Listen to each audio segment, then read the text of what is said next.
European trade companies. With the success of Portuguese, many Dutch, French, and English arrived at India for trade. ಪೋರ್ಚುಗೀಸರು ಭಾರತಕ್ಕೆ ಬಂದು ಯಶಸ್ವಿಯಾದ ನಂತರ ಅವರ ತರುವಾಯ ಡಚ್ಚರು, ಫ್ರೆಂಚರು ಮತ್ತು ಇಂಗ್ಲಿಷರು ಕೂಡ ವ್ಯಾಪಾರಕ್ಕಾಗಿ ಭಾರತಕ್ಕೆ ಬಂದರು. This development not only changed the history of India, it also changed the history of European countries. ಈ ಎಲ್ಲ ಯುರೋಪಿಯನ್ರು ಭಾರತಕ್ಕೆ ಬಂದಿದ್ದರಿಂದ ಭಾರತ ಮಾತ್ರ ಬದಲಾಗಲಿಲ್ಲ, ಭಾರತದ ಇತಿಹಾಸವ ಬದಲಾಗಲಿಲ್ಲ, ಜೊತೆಗೆ ಯುರೋಪಿನ ಎಲ್ಲ ರಾಷ್ಟ್ರಗಳು ತಮ್ಮ ಆರ್ಥಿಕತೆಯನ್ನು ಬದಲಾಯಿಸಿಕೊಂಡವು.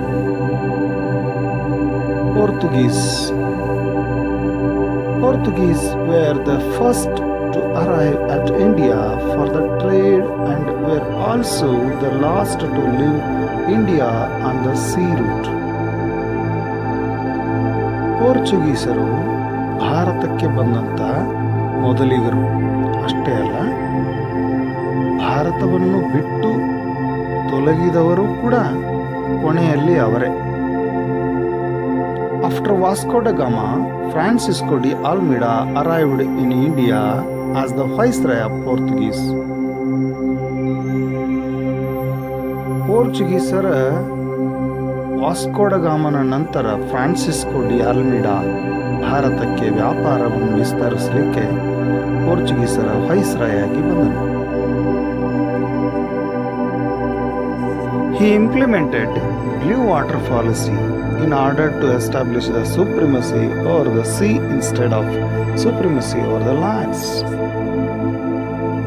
ಅವನು ನೀಲಿ ನೀರಿನ ನೀತಿಯನ್ನು ಜಾರಿಗೆ ತಂದನು.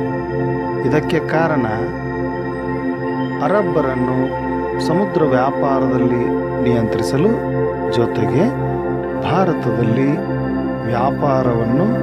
ವ್ಯಾಪಾರದ ಪ್ರಭುತ್ವವನ್ನು ಸ್ಥಾಪಿಸಲು ನೀಲಿ ನೀರಿನ ನೀತಿಯನ್ನು ಜಾರಿಗೆ ತಂದನು.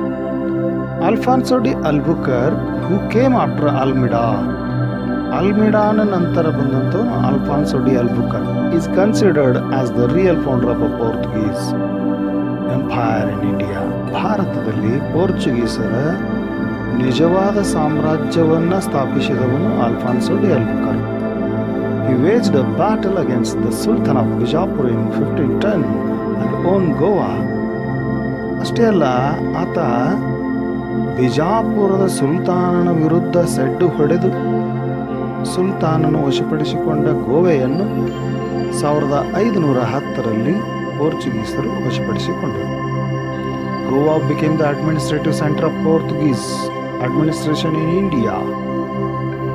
ಇದರೊಂದಿಗೆ ಗೋವೆಯು ಪೋರ್ಚುಗೀಸರ ವ್ಯಾಪಾರಿ ಕೇಂದ್ರವಾಯಿತು, ಪ್ರಧಾನ ವ್ಯಾಪಾರಿ ಕೇಂದ್ರವಾಯಿತು. The Portuguese had absolute monopoly over the trade with India for almost a century, and their power declined with the arrival of English and French in India. ಪೋರ್ಚುಗೀಸರು ತಮ್ಮ ವ್ಯಾಪಾರಿ ಏಕಸ್ವಾಮ್ಯವನ್ನು ಸಾಗರಗಳ ಮೇಲಾಗಲಿ, ಭಾರತದ ಭೌಗೋಳಿಕ ಪ್ರದೇಶಗಳ ಮೇಲಾಗಲಿ 1 ಶತಮಾನಗಳವರೆಗೆ ತಮ್ಮ ಶಕ್ತಿಯನ್ನು ಸ್ಥಾಪಿಸಲುದ್ರ ಜೊತೆಗೆ ಇಂಗ್ಲಿಷರು ಮತ್ತು ಫ್ರೆಂಚರ ನಂತರ ಇಲ್ಲಿಂದ ಅವರು ಕಾಲು ತೆಗೆದರು ಅನ್ನೋಂಥದ್ದನ್ನು ನಾವು ಇಲ್ಲಿ ನೆನಪಿಸ್ಕೊಳ್ಬಹುದು. Then Dutch or from Holland or Netherlands. Holland ದೇಶದ ವ್ಯಕ್ತಿಗಳಾಗಿರ್ತಕ್ಕಂಥ ಡಚ್ಚರು they established United East India Company in 1602 with the aim of doing business with the eastern countries and entered countries like India, Java, Sumatra, Indonesia and spices rich islands.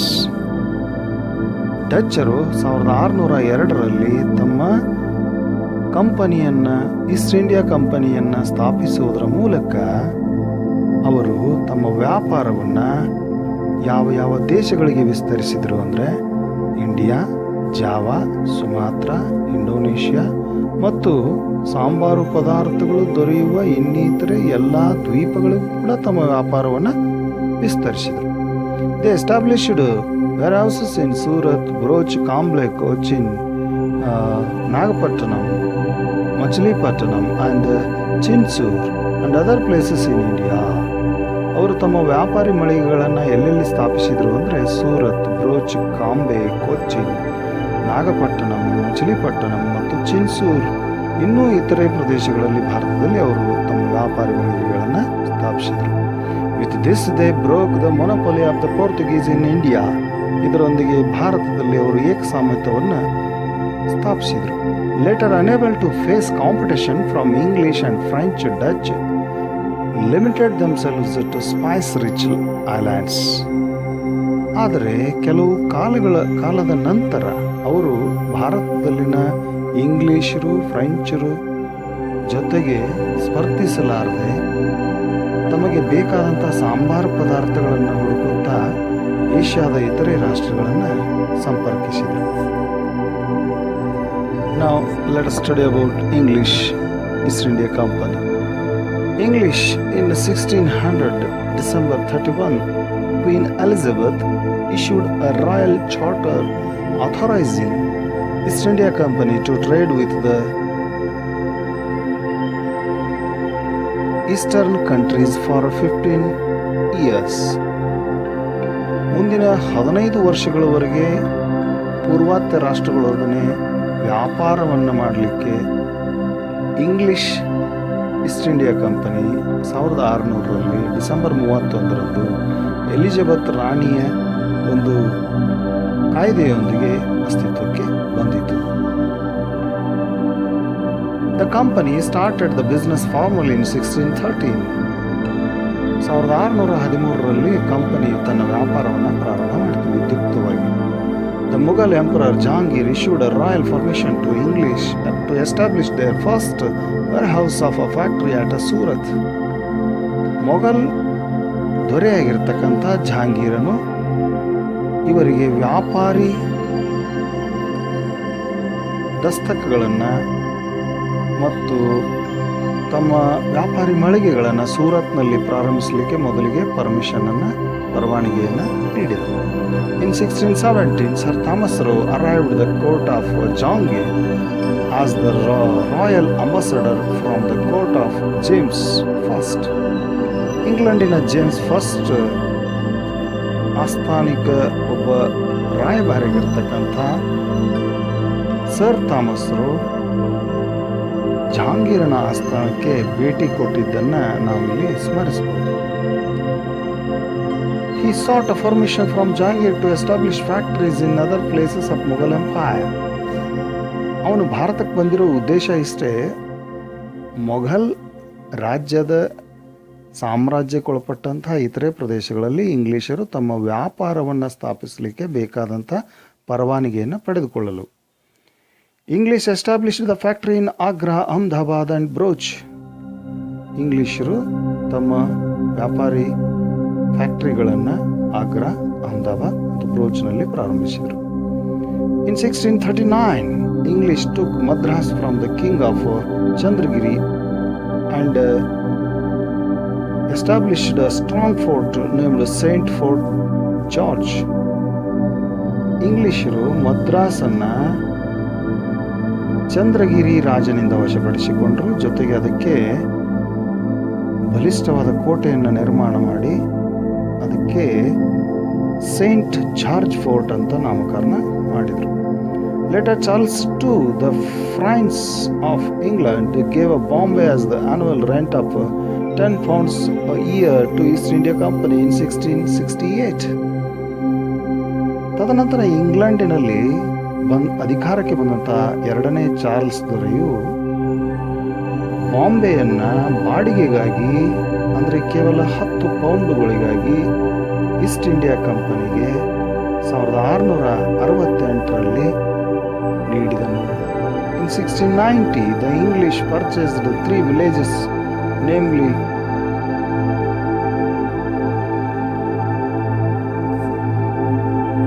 ಸುತನತಿ, Kalikata and Govindapura on the banks of Hooghly River and built Fort William. ಸುತ್ತನತಿ Calicut ಮತ್ತು ಗೋವಿಂದಪುರಗಳನ್ನು ವಶಪಡಿಸಿಕೊಂಡ ಮೇಲೆ ಅಲ್ಲಿ ಹೂಗ್ಲಿ ನದಿಯ ತಟದಲ್ಲಿ ಅವರು fort William ಅನ್ನುವಂಥ ವ್ಯಾಪಾರಿ ಕೋಟೆಯನ್ನು ಕೂಡ ಕಟ್ಟಿದರು. The city of the Calcutta grew around this fort. Calcutta ನಗರವು ಈ ಒಂದು ಕೋಟೆಗೆ ಸುತ್ತಮುತ್ತಲಾಗಿ ಬೆಳೆದಂಥ ಒಂದು ನಗರವಾಗಿತ್ತು. By 17th century the English had established Bombay, Madras and Calcutta as the three centers of their presidencies. 17ನೇ ಶತಮಾನದಲ್ಲಿ ಇಂಗ್ಲಿಷರು ಬಾಂಬೆ, ಮದ್ರಾಸ್ ಮತ್ತು ಕಲ್ಕತ್ತಾಗಳನ್ನು ತಮ್ಮ 3 ಪ್ರೆಸಿಡೆನ್ಸಿ ಕೇಂದ್ರಗಳನ್ನಾಗಿ ಮಾಡಿಕೊಂಡರು.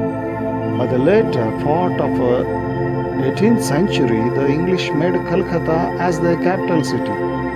18ನೇ ಶತಮಾನದ ಹೊತ್ತಿಗೆ ಇಂಗ್ಲಿಷರು ಕಲ್ಕತ್ತೆಯನ್ನು ತಮ್ಮ ರಾಜಧಾನಿಯನ್ನಾಗಿ ಮಾಡಿಕೊಂಡರು.